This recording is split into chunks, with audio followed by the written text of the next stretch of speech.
Greetings, everyone. My name is Jan Albers, and I am the Master's Program Director. It is truly my honor to welcome you to your upcoming Practicum and Scholarly Project course, your capstone course for your master's program. So with that being said, there are a couple of things to prepare for your final course to assure that you will be successful and be able to move forward in your final Practicum and Scholarly Project course in a seamless manner. So there are actually three things that we need to focus on before you start your course. So I also will include these documents with the email so that you can refer back to them. So know that we have master's faculty who are assigned to you as your mentor. We will be working with you very closely when you do your practicum and scholarly project. So you will be working one-on-one with your mentors. So the groups for the courses themselves or course sections are very small, but it's really not a typical course for you. You will be working directly with your mentor and your preceptor to facilitate your project and your practicum experience. So first of all, contact your faculty mentor.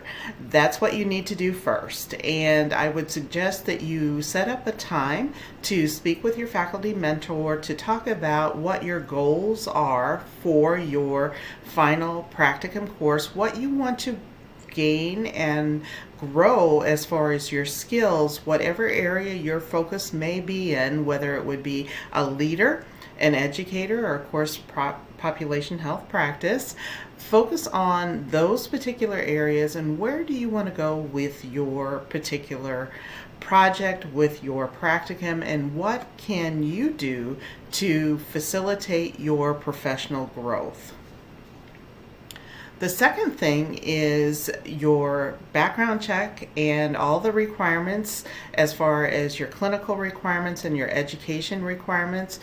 Please be sure that you have your Castle Branch profile complete prior to the starting of the course.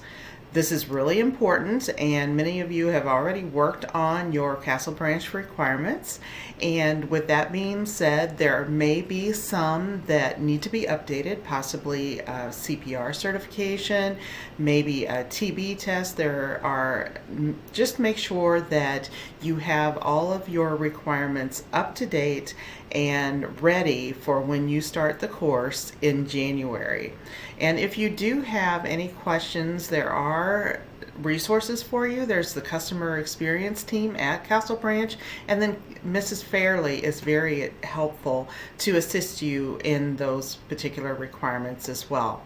And the third requirement is establishing your preceptor and your practicum site. Likely, this will be your place of employment. We do need to assure, and this is a CCNE requirement, our accrediting body's requirement, that you are with a master's prepared nurse.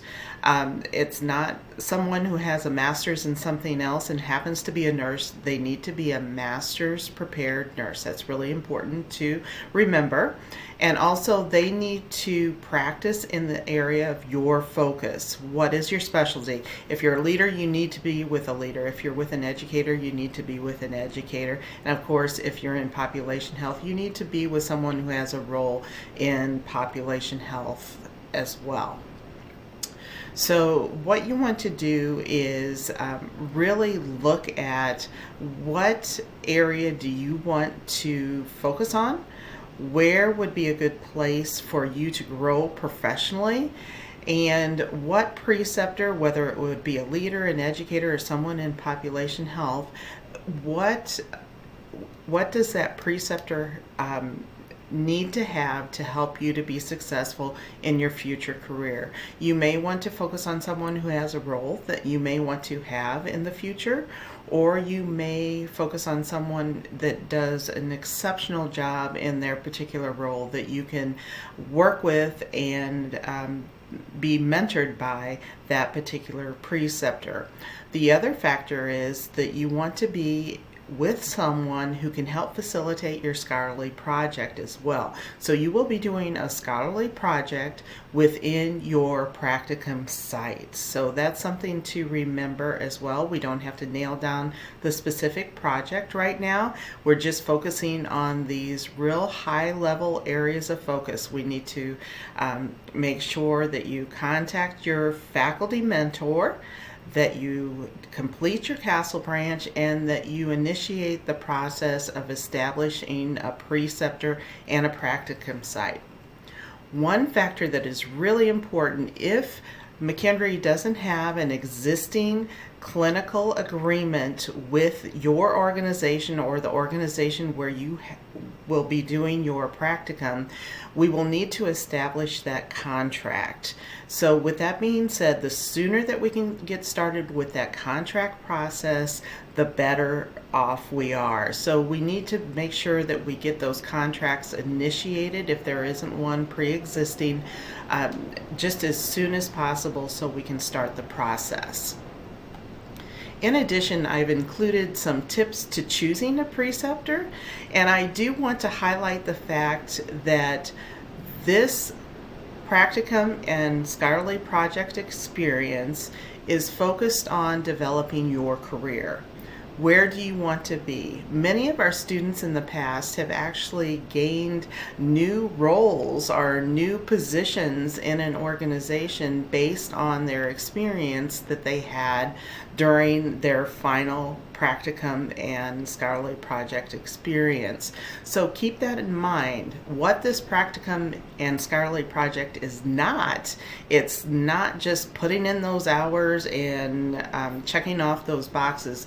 This is about developing your future, and that's why we have you work very closely with your faculty mentors to help you to facilitate your continued growth.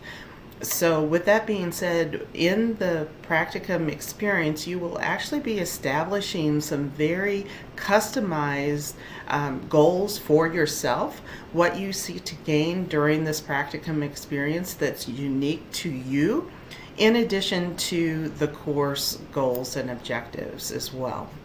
So there are some factors here to consider as you're choosing your preceptor and your practicum site. And I'll allow you to read through these, and always remember, if you have any questions whatsoever, please do let us know. But let's just recap the 3 things that you need to do before we get started with the course itself. We'll get into the details once we get in the course, and you will be working with your faculty mentor. The first thing you need to do is talk to your faculty mentor to get started. Complete or revise or update your Castle branch profile. And the third thing is establishing that practicum site and preceptor. Again, if you have any questions, feel free to reach out to your faculty mentor, or feel free to reach out to me as well. So once again, I want to congratulate you on where you are in your master's program, and that you're getting ready to actually complete your journey as a master's prepared nurse. Congratulations.